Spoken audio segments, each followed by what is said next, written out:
Hello class, and welcome to our second video in our module on social thinking and influence, where you're going to be learning about the power of persuasion.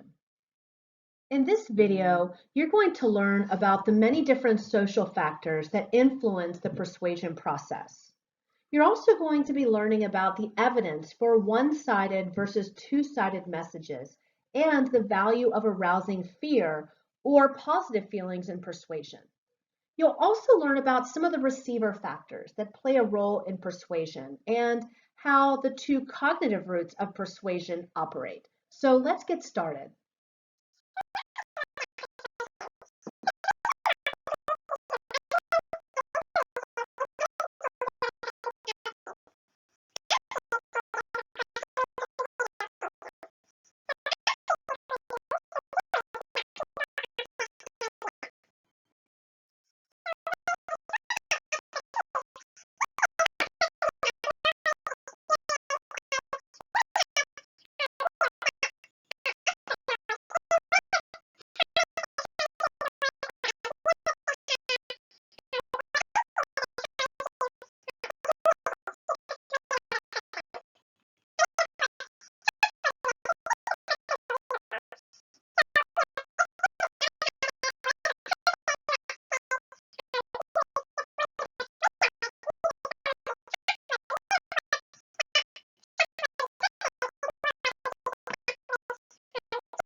Let's take a moment to reflect. When you think of advertising and spokespersons, what people come to mind?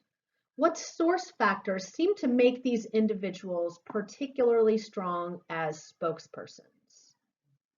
I think it's interesting when I watch television, I notice that there are different types of celebrities for different products. So, for example, I think of, I can't remember the guy's name, oh, Tom Selleck. He was a guy in a show back in the 80s that was called Magnum PI. And he's in an ad that's for elderly people. I think that it's for elderly people, and he's trying to tell them that a reverse mortgage is the thing to do.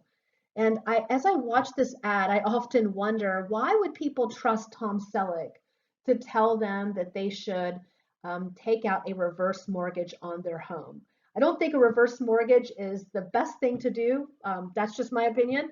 But I think why would Tom Selleck be seen as such a trustworthy endorsement or someone who we would listen to? And I will tell you that there's a pretty big gap in the research literature about what it is about celebrities that makes them so effective. But when companies do get these celebrities to represent their company and their product, they often find that certain celebrities are really good at creating a particular image and also in instilling a sense of trust in the consumer. And I think that perhaps people like Tom Selleck, or I'm thinking about, I think the guy, Alex Trebek from Jeopardy was doing something. Maybe it wasn't with reverse mortgages, but it was some kind of something maybe with AARP. Perhaps they were effective because that was, of course, I think naturally they were somewhat effective because of the age, because they're appealing to people who are in their age group who maybe watch them on television for years. I know older people in my family who've watched Jeopardy for decades upon decades. And so Alex Trebek, because he was the host of Jeopardy, he actually, it's very interesting, he actually is the perception that people tend to have of him is that he's very, very smart. And he may not have known any of the answers, but because he was giving, or the questions, I should say, he was viewed as being very smart. So there's that element of trust. And then, of course, people watched Alex Trebek for decades. And same with Tom Selleck. That was a show that people who are in that age group would have been watching back in the 1980s. I think another is David Beckham for H&M. I know I like to buy clothes for my kids and even for myself from H&M. And he was very effective as an endorser for H&M. And he helped to create an image for H&M that, that was tied to how people saw him as a soccer player. And of course, he's a really good looking guy and he's in great physical shape. And so people like to look at his ads, and they also associated him with those very positive attributes. And so then they would associate H&M with those same types of attributes. I think another is like Nicole Kidman and Chanel.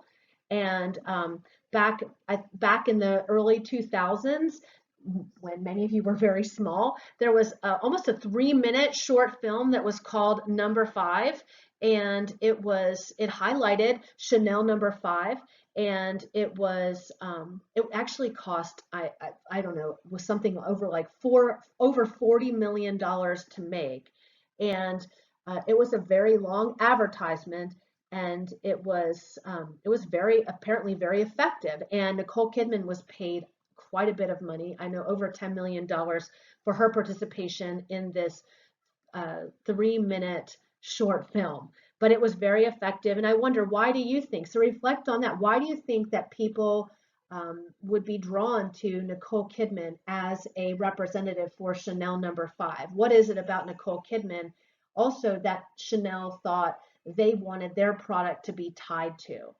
I think then we also could think of like Tiger Woods and Rolex, and another might be, I think Jessica Simpson many years ago did a lot of advertisements for Proactive. And then I think, and I know like in back, and I don't know what year this was, but I know that Bill Cosby was very popular for quite a while, and he was used as an he was used as an endorser for Jello products. And then there was Michael Jordan also for Nike. So think about what are the attributes of those celebrities then that are that the company wants tied to their product. And why do you think they're more effective than, say, someone who is a non-celebrity?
take a moment now for you to test yourself. Which of the following is not considered a factor of the persuasion process? Is it source, signal, message, or receiver? If you're not sure, go back and look in your notes or your book, or you can look at an earlier portion of this video. If you selected signal, you're right. Source, message, and receiver are parts of the persuasion process, and signal is not. Let's try another one. A classmate excitedly tells you of what he believes to be a good deal. He goes on and on about signing up for a free 30-day trial of ad-free music on your smartphone. You decline the offer because you've seen deals like this before. You explain that while he might be enjoying the new Selena Gomez and Miley Cyrus tracks now, he needs to be sure to cancel before the trial's up. The music company is hoping that you'll feel indebted to them for all the free music that was streamed and allow the payment to process. This is one application of is it the compliance principle, lowball technique, reciprocity principle, or foot in the door technique? If you chose the reciprocity principle, you're right. Some additional examples of this principle would be a salesperson giving a freebie to a potential customer, maybe hoping that it will lead them to return the favor by purchasing something. Or a leader offering attention and mentorship to followers in exchange for loyalty. Or offering customers some valuable information in exchange for signing up for future marketing offers. So overall, this reciprocity principle is a process where we exchange things with other people in order to gain mutual benefit. And this is basically where if someone does something for you, you're going to feel obligated to return the favor. Let's try another one. LaToya is a reporter for the campus newspaper and is interested in political events. She enjoys talking with people about current events, thinking about societal issues, and writing opinion pieces. Knowing this, which approach should you take if you seek to persuade her? If you chose craft a high-quality argument, you're right. Here's why. A one-sided argument or message tends to only work when the audience isn't very educated about the issue or when they already favor your point of view. And we can see here that LaToya is very educated about societal issues. She's interested in current events and she writes opinion pieces. When trying to persuade someone who already has a lot of knowledge about important issues related to what you're trying to persuade them about, presenting a high quality argument is going to be very effective. And this is because that person already has awareness of the important issues related to that particular topic. And they're going to have an increase in trust in you as you share what you know about that particular issue. It increases your credibility, which is something that someone who is already aware of issues is going to be more moved by than if the particular person is attractive or if the message is just a one-sided argument. Let's try another one. Fear appeals and the level of arousal that results are likely to be effective when the level of fear is sufficiently high with no likely resolution, an audience is relatively ignorant of the issues, messages are presented as a one-sided argument, or a workable solution to the problem is provided. So which of these is this? And if you're not sure, go back and look in your book, look at your notes. If you think you know, then go ahead and move on. If you chose a workable solution to the problem is provided, you're right. So it's important to keep in mind that if you're trying to persuade someone and you induce strong fear and you're not providing a workable solution to the problem, you might make the audience defensive and they may actually tune you out. So you need to have a solution. And you'll often hear advertisements like this where there's some element of fear and then that particular company, advertiser, individual comes along with a solution. And they're doing this because the research suggests that when you do use fear, that you want to make sure you provide that workable solution.